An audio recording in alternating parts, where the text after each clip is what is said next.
Malgré Mvula oyo epetaki mokolo ya dimanche le 17 avril 2016, batu bazalaki au grand rendez-vous na concert barbecue oyo ya 4e anniversaire ya SNL avec Kofi Olomide Quadra Koraman.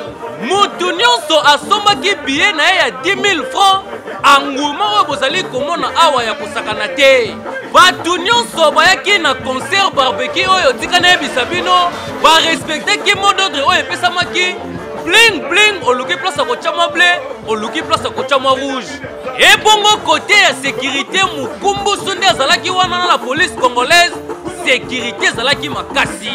Côté oyo batu bayaki na biloko na bango ya kolia, côté kuna Simon Plaza atumba mwa brochette, atumba mwa taba, atumba mwa soso, ezalaki kitoko yo wapi.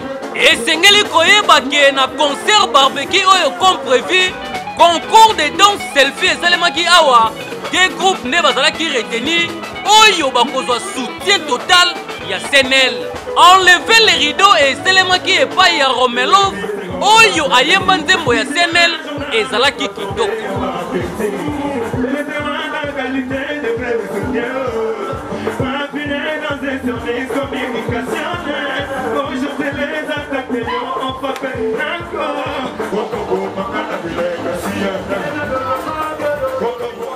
Batu nyonso bazalaki kozela na Simon Place ekokaka te ekoki.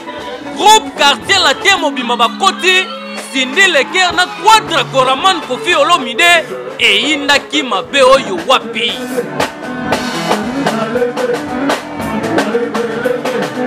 Kofi Olomide ayembi nzembo anniversaire pona 4 ya SNL. David Nsala pe Thierry Landu bazalaki wana pour vivre lokola bozalaki sur place.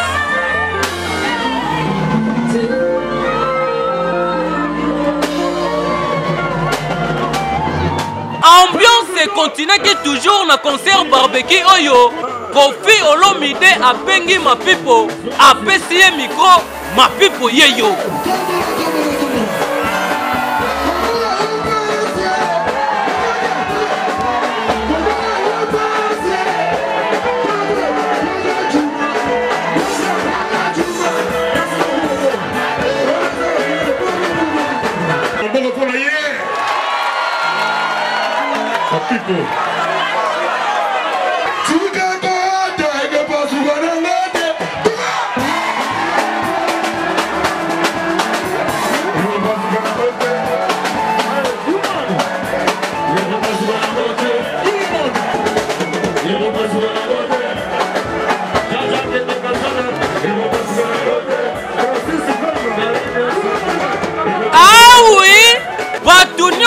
Bozali komona na Simon Plaza bafutaki ba 10 000 francs na bango pona kokota na concert barbecue.